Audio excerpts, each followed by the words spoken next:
नमस्कार विद्यार्थी मित्रांनो, जाधव ऑनलाईन एज्युकेशन मध्ये प्राध्यापक जाधव सर आपलं सहर्ष स्वागत करत आहेत। विद्यार्थी मित्रांनो, आजच्या भागात आपण इयत्ता 11वीच्या इंग्रजीच्या पाठ्यपुस्तकातील सेक्शन 3 मधील 3.1 एक्सपान्शन ऑफ आयडिया कल्पना विस्तार या घटकाविषयी सविस्तर माहिती घेणार आहोत। विद्यार्थी मित्रांनो, हा घटक आपल्या पाठ्यपुस्तकात पेज नंबर 97 वर दिलेला आहे।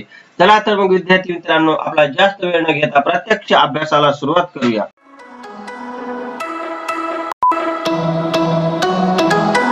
Welcome again friends. विद्यार्थी मित्रांनो, आपल्या पाठ्यपुस्तकात पेज नंबर 97 वर अशा पद्धतीने 3.1 एक्सपान्शन ऑफ आयडिया ची माहिती दिलेली आहे। यामध्ये सुरुवातीला आइस ब्रेकर आहे, तो हे आइस ब्रेकर एकूण 4 आहेत। त्याच्यानंतर expansion of idea, introductory para, core content, conclusion हे 98 पेज वर आहे आणि त्याच्यानंतर 99 पेज वर की points for expansion of idea, expansion of idea आपल्याला करून दाखवलेले आहे। त्याच्यानंतर डिस्कोर्स मार्कर्स दिलेले आहेत, त्याच्यानंतर template for the expansion of idea आणि त्याच्यानंतर शेवटी ब्रेनस्टॉर्मिंगच्या ऍक्टिव्हिटी दिलेल्या आहेत। या सर्व ऍक्टिव्हिटी आपण आजच्या भागामध्ये पाहणार आहोत। चला तर मग सुरुवात करूया। विद्यार्थी मित्रांनो, सुरुवातीलाच आपल्या पाठ्यपुस्तकात पेज नंबर 97 वर एक्सपान्शन ऑफ आयडिया साठी आइस ब्रेकर दिलेले आहेत, त्याची माहिती आपण सुरुवातीला घेऊया। विद्यार्थी मित्रांनो, आपल्या पाठ्यपुस्तकात पेज नंबर 97 वर एक्सपान्शन ऑफ आयडिया मध्ये आइस ब्रेकर दिलेले आहेत आणि हे आइस ब्रेकर्स एकूण 4 आहेत। या चारही आइस ब्रेकरची सविस्तर माहिती आपण आता घेऊया। चला तर पहिल्या आइस ब्रेकर विषयी माहिती घेऊया। विद्यार्थी मित्रांनो, आपल्या पाठ्यपुस्तकात एकूण 4 आइस ब्रेकर दिले आहेत, म्हणून या ठिकाणी 4 लिहिलेलं आहे। काय आहे पहिला ice breaker? Discuss with your partner the different ideas connected by the word season. पहिला आइस ब्रेकर आहे, जेव्हा आपण सीझन हा शब्द उच्चारतो तेव्हा आपल्या डोक्यामध्ये, आपल्या मनामध्ये कोणकोणते विचार येतात ते लिहून काढायचे। विद्यार्थी मित्रांनो, आपल्या डोक्यात पहिल्यांदा येईल मँगो सीझन।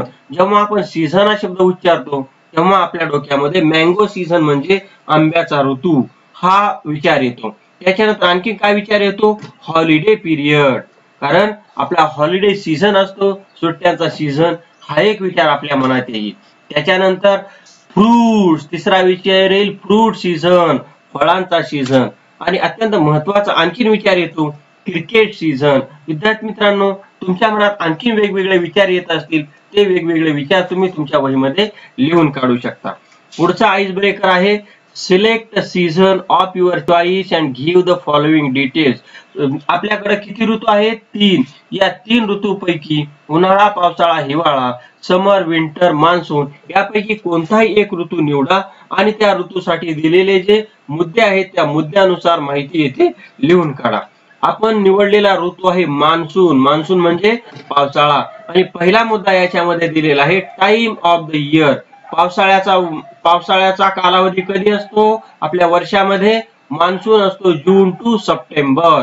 हा कालावधी पावसाळ्याचा जून ते सप्टेंबर मध्ये असतो। दुसरा मुद्दा दिलेला आहे कॅरेक्टरिस्टिक्स। आपण जो पावसाळा ऋतू निवडलेला आहे, या पावसाळ्या ऋतूची वैशिष्ट्ये कोणती आहेत? हेवी रेन म्हणजे अतिशय जोराचा पाऊस पावसाळ्यामध्ये असतो। व्हेजिटेबल्स, मोठ्या प्रमाणात भाजीपाला उपलब्ध असतो।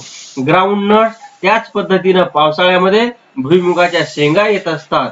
तसेच फेस्टिवल्स लाईक गणेश चतुर्थी आणि रक्षाबंधन, त्याच पद्धतीने पावसाळ्याच्या ऋतूमध्ये महत्त्वाचे सण येतात, त्यामध्ये गणेश चतुर्थी आणि रक्षाबंधनासारखे सण हे पावसाळ्यामध्ये येत असतात। त्याच्यानंतर विद्यार्थी मित्रांनो, तिसरा मुद्दा आहे फीचर्स किंवा चेंजेस, या ऋतूची वैशिष्ट्ये किंवा या ऋतूमध्ये होणारे बदल।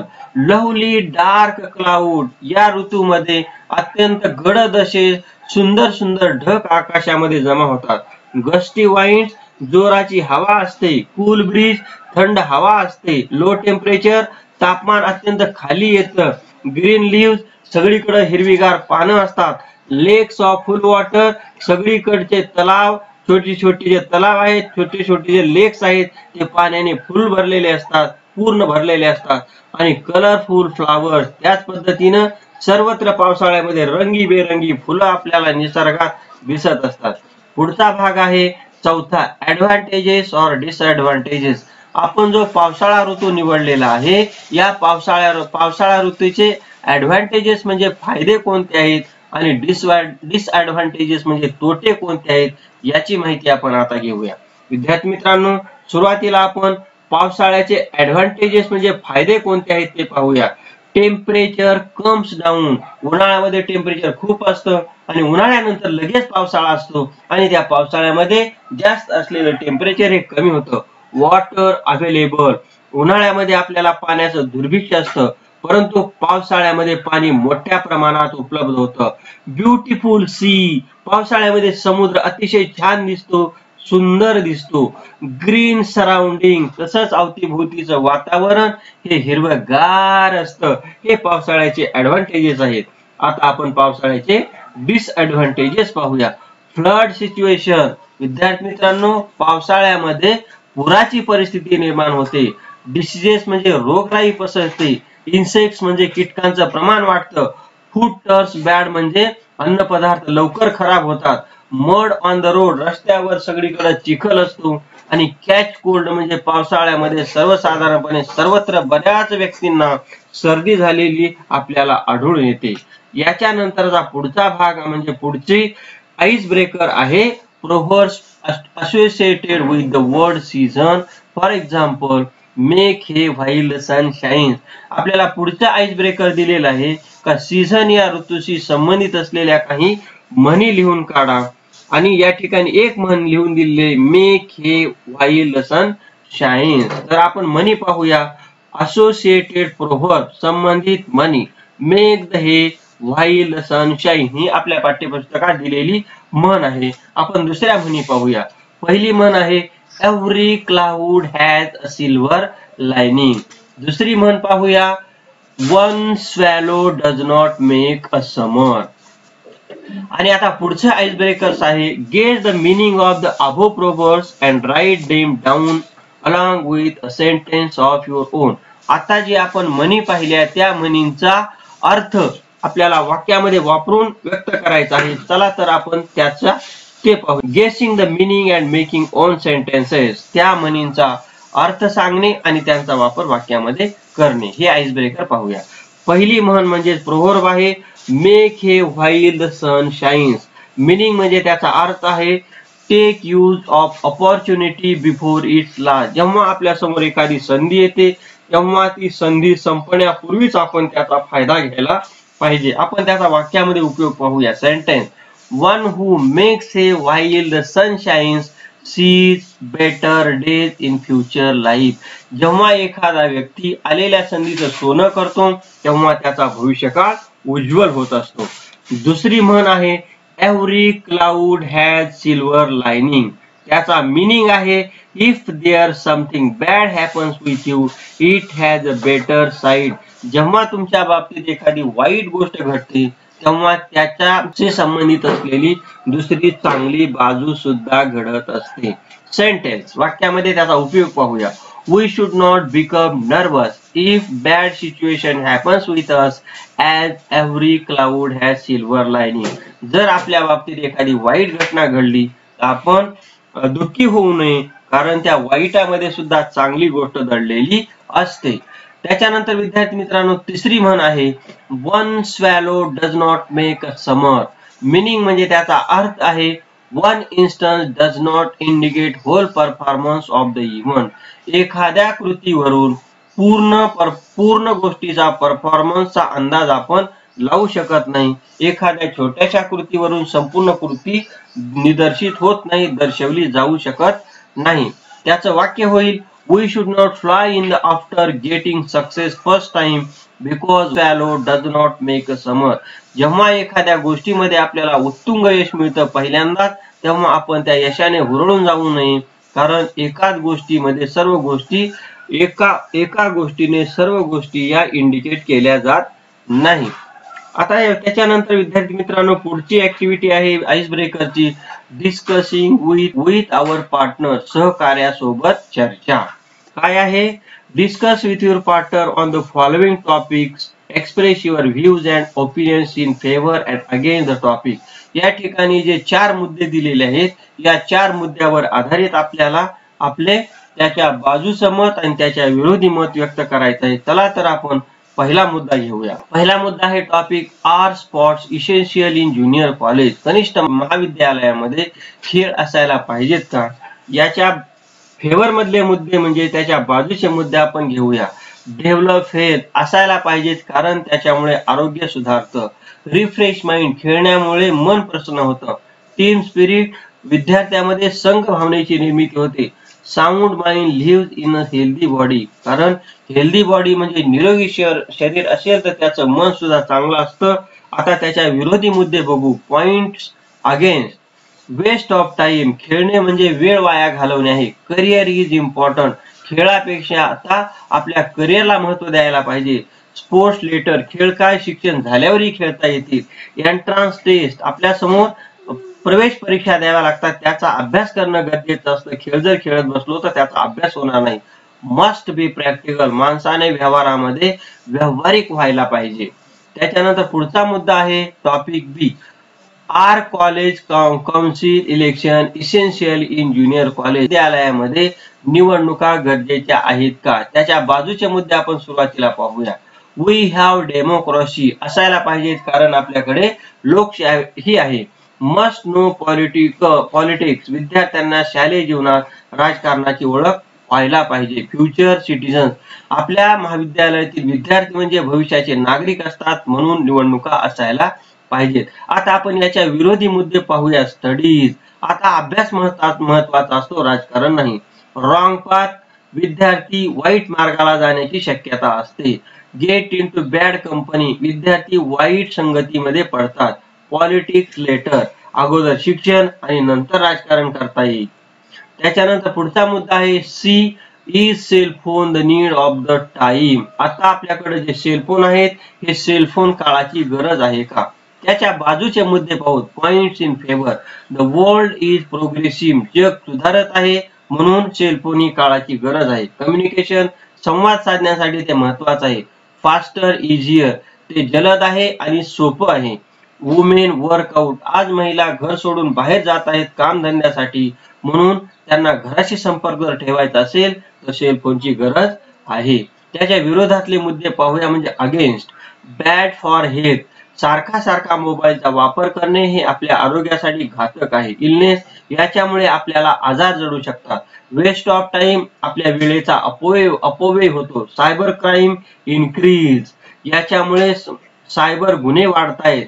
मिसयूज याचा गैरवापर होऊ शकतो म्हणून हे विरोधी मुद्दे सांगता येतील. त्याच्यानंतर पुढचा मुद्दा आहे should the earn and learn concept be made mandatory for student विद्यार्थ्यांसाठी कमवा आणि शिका ही योजना लागू केली गेली पाहिजे का? त्यांच्यासाठी ही योजना कंपल्सरी करायला पाहिजे का? तर त्याच्या फेवर मधले मुद्दे देता येतील. लर्न व्हॅल्यू ऑफ मनी जर विद्यार्थ्यांना कमवा आणि शिका हा भाग कंपल्सरी केला तर त्यांना पैशाचं महत्व कळेल. वर्क इन वेस्टिंग टाइम जे विद्यार्थी आपला वेळ वेस्ट घालवतात विनाकारण त्या वेळामध्ये ते पैसे कमवू शकतात. हेल्प फॅमिली शिकत असताना जर त्यांनी पैसे कमावले तर ते आपल्या कुटुंबाला आधार देऊ शकतात. रिस्पॉन्सिबिलिटी जबाबदारीची जाणीव होते. प्रॅक्टिकल एक्सपिरियन्स त्यांना प्रत्यक्ष अनुभव येऊ शकतो. त्याच्या विरोधातले मुद्दे points against rest of life for work सगळं आयुष्य पडलंय कमावण्यासाठी म्हणून आत्ताच कमावण्याची गरज नाही.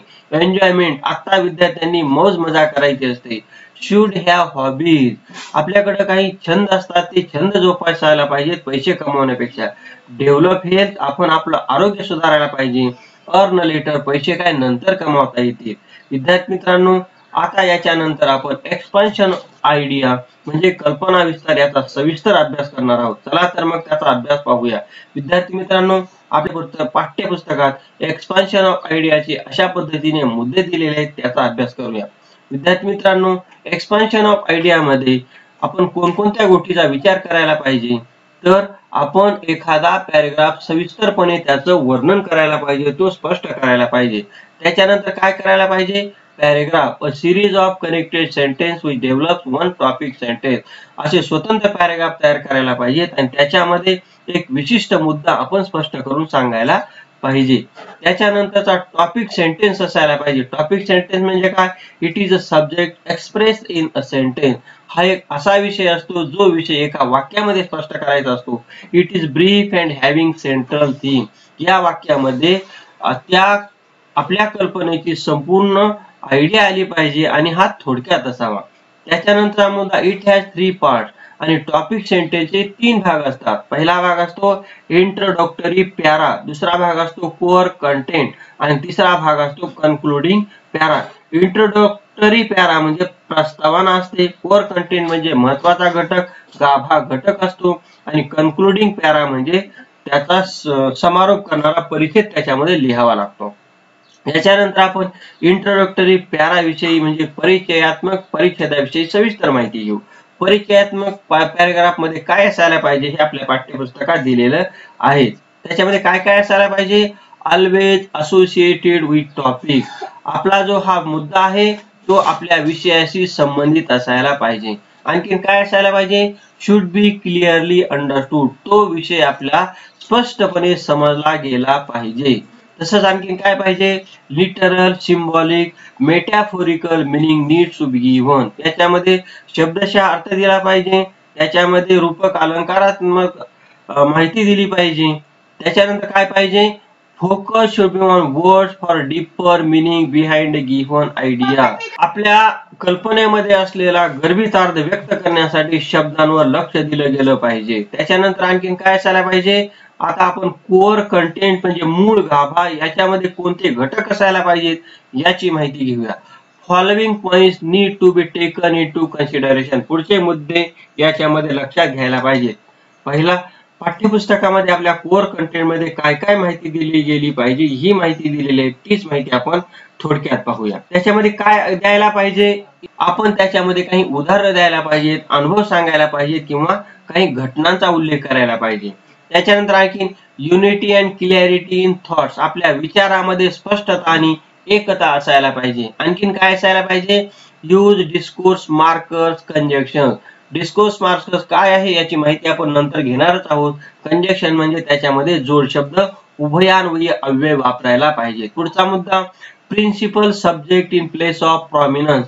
आपण ज्या कल्पनेचा विस्तार करत आहोत त्याच्यामध्ये प्रिन्सिपल म्हणजे मुख्य विषय हा केंद्रस्थानी असायला पाहिजे. पुढचा मुद्दा असायला पाहिजे अवॉइड मेनी आयडियाज. आपण ज्या कल्पनेचा विस्तार करत आहोत याच्यामध्ये अनेक कल्पना टाळायला पाहिजेत. आणि याच्यामध्ये शेवटची गोष्ट असायला पाहिजे स्कोप फॉर लँग्वेज स्किल. याच्यामध्ये आपलं जे भाषिक कौशल्य आहे या भाषिक कौशल्याला खूप मोठ्या प्रमाणात वाव असतो. म्हणून आपण जेवढे भाषिक कौशल्य वापरता येतील ते या कल्पना विस्तारामध्ये वापरायला पाहिजेत. आता याच्यानंतरचा कन्क्लुजन म्हणजे निष्कर्षामध्ये आपण काय लिहायला पाहिजे त्याची माहिती घेऊया. विद्यार्थी मित्रांनो, कन्क्लुजनमध्ये काय माहिती घ्यायला पाहिजे हे आपल्या पाठ्यपुस्तकात पेज नंबर 98 वर दिलेलं आहे. आपण थोडक्यात पाहूया. याच्यामध्ये end the idea using related proverbs of idiom. आपण ज्या कल्पनेचा विस्तार केलेला आहे त्या कल्पनेचा विस्तार आपण एखादी त्या कल्पनेशी संबंधित असलेली म्हण किंवा वाक्प्रचार देऊन आपल्या कल्पनेचा शेवट करायला पाहिजे. उदाहरणार्थ if given tit for tat and the idea using reap as you sow. समजा तुम्हाला जशा तसे हा कल्पना विस्तार जर केलेला असेल तर आपण रीप ॲज यू सो पेराल तसे उगवते या म्हणीने आपल्या कल्पना विस्ताराचा शेवट करू शकतो. आता याच्यानंतर की points for explanation of idea. कल्पना विस्तारासाठी महत्वाचे कोणते मुद्दे विचारात घ्यायला पाहिजेत त्याचा आपण आता अभ्यास करूया. विद्यार्थी मित्रांनो, आपल्या पाठ्यपुस्तकात कोणकोणते की पॉइंट पाहायला असायला पाहिजे त्याची माहिती दिलेली आहे. आपण याचा थोडक्यात अभ्यास करूया. विद्यार्थी मित्रांनो, याच्यामध्ये आपण एक उदाहरण पाहूया. लव्ह दाय नेबर एज दाय सेल्फ. तुमच्या शेजाऱ्यावर स्वतः इतके प्रेम करतात तसे प्रेम तुम्ही करा. याच्यामध्ये कोणकोणते की पॉइंट्स असायला पाहिजेत? We should love others as we love ourself. हा एक मुद्दा त्याच्यामध्ये मुख्य मुद्दा म्हणून असायला पाहिजे. लिटरल मीनिंग त्याचा शब्दशः अर्थ to find pleasure in others virtues. इतरांच्या सद्गुणामध्ये आनंद शोधायला पाहिजे. आणखीन त्याच्यामध्ये विविध मुख्य पैलूंचे स्पष्टीकरण कसे देता येईल त्याच्यामध्ये लव्ह ह्युमन बिईंग हा मुद्दा स्पष्ट करायला पाहिजे. आणखीन love is fundamental essence of things हा मुद्दा सांगायला पाहिजे. त्याच्यानंतर love ensure peace and humanity हा मुद्दा सांगायला पाहिजे. त्याच्यानंतर लव्ह क्रिएट्स बॉन्डिंग हा मुद्दा सांगायला पाहिजे. आणि लव्ह केअर्स अदर्स एवढे मुद्दे आपल्याला या घटकामध्ये स्पष्ट करून सांगता येतील. याच्यानंतर कन्क्लुजन असं कसं करता येईल, तर कन्क्लुजन म्हणजे निष्कर्ष अशा पद्धतीने करता येईल. Love your neighbour this concept will be solution of many thing. आपल्या शेजाऱ्यावर प्रेम करणे हे अनेक समस्यांवर उपाय होऊ शकतो. आणि we can find enjoy in other success if we love other. आपण जर दुसऱ्यावर प्रेम केले, दुसऱ्यावर माया दाखवली, दुसऱ्यांची काळजी घेतली तर आपल्याला त्यांच्या यशामध्ये आनंद मिळू शकतो, असा निष्कर्ष आपल्याला काढता येऊ शकतो. याच्यानंतर आपल्या पाठ्यपुस्तकामध्ये एक उदाहरण दिलेले आहे, ते पुढील प्रमाणे आहे विद्यार्थी मित्रांनो. हे उदाहरण आहे ट्रॅव्हल ब्रॉडन्स द माइंड. प्रवास केल्याने आपल्या मनाचा विस्तार होतो. हा कल्पना विस्तार आपल्या पाठ्यपुस्तकात सविस्तरपणे करून दाखवलेला आहे, तो तुम्ही या ठिकाणी पाहू शकता. आता याच्यानंतर पुढचा भाग आहे डिस्कोर्स मार्कर्स म्हणजे काय. Discourse markers. Discourse is an form of verbal or written communication whereas discourse markers are words which create a link between sentences. That is, they establish the relationship between two sentences or even two paragraphs. A discourse marker is used at the beginning of the phrase or a clause. It might sometimes be used at the end of the clause as well. The aim of these markers is to bring clarity to the conversation or narrative and make them aesthetically appealing. विद्यार्थी मित्रांनो, discourse markers हे वाक्याच्या सुरुवातीला किंवा एखाद्या क्लॉजच्या शेवटी वापरले जातात. आपल्या पॅसेज मध्ये, आपल्या उतार्यामध्ये एक वाक्यता यावी, आपल्या उतार्यामध्ये सहसंबंध चांगल्या पद्धतीने जोडता यावा, म्हणून डिस्कोर्स मार्करचा वापर एखाद्या परिच्छेदामध्ये, एखाद्या वाक्यामध्ये केला जातो. आता आपण डिस्कोर्स मार्करची काही उदाहरणे पाहूया. उदाहरणार्थ therefore, nevertheless, furthermore, similarly, thus, in addition, moreover, on the other hand, yet, even though, consequently, on the contrary, in fact, as a matter of fact, for this reason ही discourse मार्करची उदाहरणे आहेत. विद्यार्थी मित्रांनो, template for expansion of idea. आपण आपल्या expansion of आयडियाचा नमुना कसा दिसायला पाहिजे याची माहिती घेऊया. विद्यार्थी मित्रांनो, आपलं जे एक्सपान्शन ऑफ आयडिया आहे त्याला शीर्षक असायला पाहिजे. तसेच आपल्या एक्सपान्शन ऑफ आयडिया मध्ये पहिला पॅराग्राफ इंट्रोडक्शन असायला पाहिजे आणि त्याची सुरुवाती अतिशय प्रभावीपणे करायला पाहिजे. दुसरा पॅरा असायला पाहिजे middle, focus on words, interpretation and evolution of ideas, या गोष्टी मधल्या पॅसेज मध्ये यायला पाहिजे. आणि तिसऱ्या पॅराग्राफ मध्ये convincing conclusion with a proverb of quotation.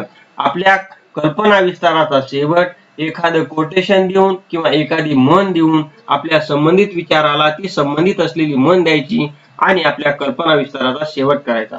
विद्यार्थी मित्रांनो, आता आपण ब्रेन स्टॉर्मिंग ऍक्टिव्हिटी मध्ये A2 ऍक्टिव्हिटी पाहूया. काय दिलेले A2 ऍक्टिव्हिटी मध्ये? Complete the tabular columns to specify dos and don'ts associated with expansion of ideas. काय कोणत्या गोष्टी करायच्या आणि कोणत्या गोष्टी करायच्या नाही एक्सपान्शन ऑफ आयडिया लिहिताना, याचा आपण आता ब्रेन स्टॉर्मिंग पाहूया. पहिल्यांदा इथं दिलेला आहे बिगिन इम्प्रेसिव्हली, सुरुवात अतिशय प्रभावीपणे करा. आणि डोंट्स मध्ये पहिला मुद्दा दिलेला आहे do not go of track, मुद्दा सोडून भरकटत जाऊ नका. उत्तरामध्ये देता येईल बिगिन इम्प्रेसिव्हली डज मध्ये. आणि डज मध्ये पुढचा मुद्दा देईल हॅव युनिटी अँड क्लॅरिटी, याच्यामध्ये स्पष्टता आणि एकता असायला पाहिजे. डोंट मध्ये देता येईल do not forget to give the symbolic meaning of the statement. आता डज मध्ये तिसरा मुद्दा घेऊ यूज डिस्कोर्स मार्कर्स, याच्यामध्ये डिस्कोर्स मार्कर्स वापरायला पाहिजेत. डोंट्स मध्ये do not forget to include to topic sentence, topic सेंटेन्सचा अंतर्भाव करायला विसरायचं नाही. आणि चौथा मुद्दा आहे use proverbs with similar meaning, त्या कल्पना विस्ताराला समान अर्थ असणारी एखादी म्हण वापरायला पाहिजे. आणि do not omit a proper conclusion, proper conclusion करणे टाळू नये. विद्यार्थी मित्रांनो, आता याच्यानंतर A1 ब्रेन स्टॉर्मिंग आहे. ही ऍक्टिव्हिटी खूप मोठी आहे, म्हणून आपण हे व्हिडिओ खूप मोठा होत आहे, म्हणून या व्हिडिओमध्ये ही ऍक्टिव्हिटी न घेता या ऍक्टिव्हिटीसाठी A1 ऍक्टिव्हिटी मध्ये दिले expand idea inherent in the following proverb. खाली काही म्हणी दिलेल्या आहेत, या म्हणीवर कल्पना विस्तार करा. याच्यासाठी आपण याच्यानंतर सविस्तर व्हिडिओ करू, तो व्हिडिओ तुम्ही पहा, तो भाग नंतर क्लिअर होऊन जाईल. विद्यार्थी मित्रांनो, निश्चितच आपल्याला हा व्हिडिओ आवडलेला असेल. व्हिडिओ जर आवडला असेल तर व्हिडिओला लाईक करा, शेअर करा, सबस्क्राईब करा आणि आपण जर अजूनही या चॅनलला सबस्क्राईब केलं नसेल तर कृपया या चॅनलला सबस्क्राईब करा. आपण संपूर्ण व्हिडिओ पाहिलात याच्याबद्दल धन्यवाद.